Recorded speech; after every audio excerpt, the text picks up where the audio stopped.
So Switzerland go through on penalties. Absolute madness today. Croatia losing at extra time as well to Spain. Absolutely brilliant games on Monday. And as Patrice Evra would say, I love this game. So Switzerland have just beaten France. The World Cup holders are out. The European holders are out. The other World Cup finalist, Croatia, are out. Sensational scenes as Switzerland came back from 3-1 behind. Brilliant from them. Obviously, they went 1-0 ahead with that number 9's goal. I'm not even going to be able to pronounce his name, but he was brilliant. What a header from him. Bullet right into the bottom left. Nothing Lloris could do, and they started the game so well. France haven't really got out of their first or second gear, really. They've always been in that sort of element, and they've never got to their maximum gear, to their brilliant world-class self that they can be. And they didn't today. Brilliant goal by that number 9 to make it 1-0. France didn't really know what to do. And then they had that penalty which could have sealed it, 2-0. Rodriguez, the left-back. Why is he really taking it? I know he might be an experienced one, but he's not a goal scorer. He's a bloody left-back. That number 9 should have took it, but they missed. And that switched France on. They had their killer instinct. They smelt blood. And they went and scored 2 quick-fire goals. Pogba was world-class all night.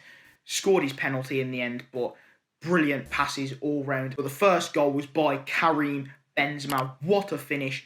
Brilliant stuff from him. Great goal all round, and it got him straight back into the game. And then a few minutes later, almost instantly, he goes and scores a header. Lovely chip by Griezmann over to him, and he just heads it in. He is onside, and they turn the game on his head like that. And it was world-class kind of 30 minutes from France, 30, 20 minutes.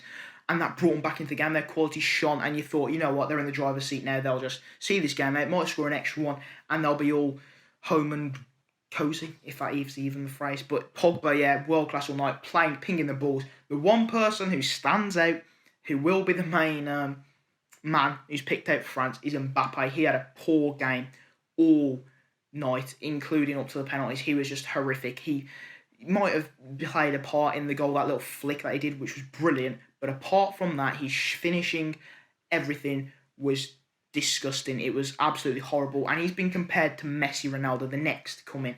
He's nowhere on the level of them two. He's obviously going to be a brilliant player, but he's nowhere on the level of Ronaldo or Messi because he can't consistently do it. And I know on the World Cup he provided goal after goal after goal. He just hasn't really got going in these Euros, and overall it was a terrible tournament from him. He should have made at least 1 goal or 2 goals in that game.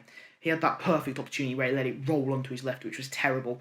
And yeah, Mbappe will be Mbappe and Haaland once Ronaldo and Messi retire, but it's just them two are not going to be on the level of these two greats, and especially Messi. Messi's head and shoulders above everyone, but yeah, I thought Mbappe all night was poor. And if that's Erling Haaland, he's scoring goals, and they're going to get compared now, but he had a really poor tournament, and you could see he was low on confidence.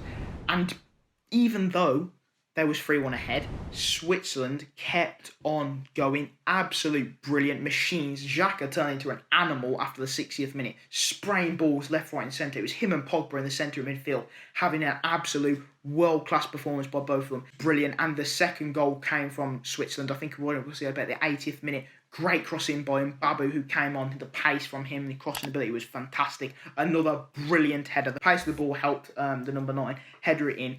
Really great goal, nothing Lloris could do. And it's back in the game. You could see them urgently trying to get back to get another goal, and they did. They scored an offside goal before they got the third, which was unlucky. I was like, yes, come on, but obviously it was offside, definitely offside. VAR didn't even play a part in like a major controversial decision, which was always good.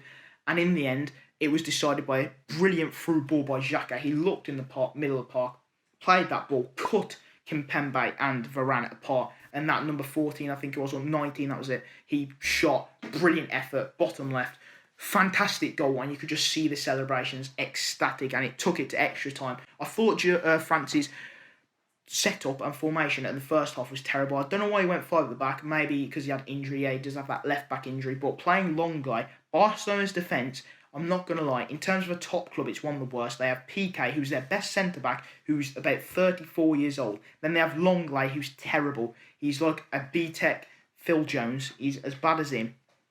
Doesn't really do much. And their centre-back's terrible, so I have no idea why he's playing Longley. He got beat in the air for the first goal, and eventually did get took off. And Coman did hit the bar just before the final whistle blew for the extra time. Fantastic ball in, brilliant touch. hit it, and I thought it was squeezing in top bins, but it just hit the bar. So unlucky by Koeman, but it is what it is. I mean, Switzerland deserved to at least get to extra time. They dug deep, and they got through all of extra time to go to penalties. Nothing really happened during extra time. There was a few chances, but overall, it was a bit of a dead half an hour. Mbappe had a few chances, obviously, and it went to penalties. And I thought France, although they took a few penalty takers off, they definitely had a few more better ones than Switzerland. They took their penalties away. Two of their centre-backs, brilliant penalties. And then it came down to the final one, Mbappe. And I just knew as soon as he took it, as soon as he stepped up, not even before he took it, he had a crap game. He was low on confidence, 0 goals this tournament, and everyone was expecting him to maybe potentially win the Golden Boot. Outshone for France really by Benzema, and seemed low on confidence. He steps up, and it's saved by Sommer. What a save! Obviously, you have to wait for VAR, and they all go bloody wild. Switzerland win it. Incredible stuff, and overall, they deserved it. Dug deep, France were poor. They never reached their world-class quality, and every team has showed their vulnerabilities in this tournament. I now think if England do beat Germany, we can 100% go to the final, and I presume we'll be up against a Belgium or Italy. Whoever wins that, in my eyes, is going to be the one getting to the final in the other kind of bracket. Incredible, though, and I think it could be coming home if we beat Germany, but overall, the French are out. Fantastic scenes in Switzerland, and obviously Croatia quickly cover that game. That game was another cracker, 5-3. Luka Modric's men getting another comeback from 3-1. 2 comebacks to get to 3-3, to take it to extra time. Incredible goals. Obviously, you had that mare from that keeper at the start to give Croatia the lead, that own goal. What was he doing there? Absolute scenes when he did that. And then they got back into it, Orsic and stuff, scoring to make it 3-3, but then Spain just switched on. They was dominating the game pretty much up to them. Their defence is a bit shaky though. Playing the high line, it got exposed a few times by Croatia, but then Spain switched it on, took their chances in the extra time. Morata was fantastic finish, although he misses quite a few. He tucked it away that time, and then you had the right back Orizabal, yeah, that's his name, scoring another banger, and that kind of killed the extra time. But what a game in. Don't even know where it's held, but for Switzerland and France, brilliant game, insane scenes, and they deserve it. And they now take on Spain. I think Spain do have their insecurities in defence, but their overall play and creating of chances is a lot. And if they take them, they can beat the Swiss and get to the semi-final. But it's been absolutely sensational. What a day it's been. Incredible games, incredible goals, goals galore. Absolutely amazing. I can't believe it. The Swiss have beaten the World Cup champions, France. Can you believe it? I can't. But they haven't looked at their best all game. I think the best I saw France was probably against Germany, where they held firm and scored that goal. But yeah, they didn't do the well. Incredible scenes for Switzerland. Absolutely amazing. So I hope you guys enjoyed. Please make sure to leave a like. The Euros, this has got to be the best Euro tournament I've ever watched. Incredible stuff. Goals galore. Underdogs winning. You love to see it. I hope you guys enjoyed. Please make sure to leave a like, subscribe, and I'll see you in the next video.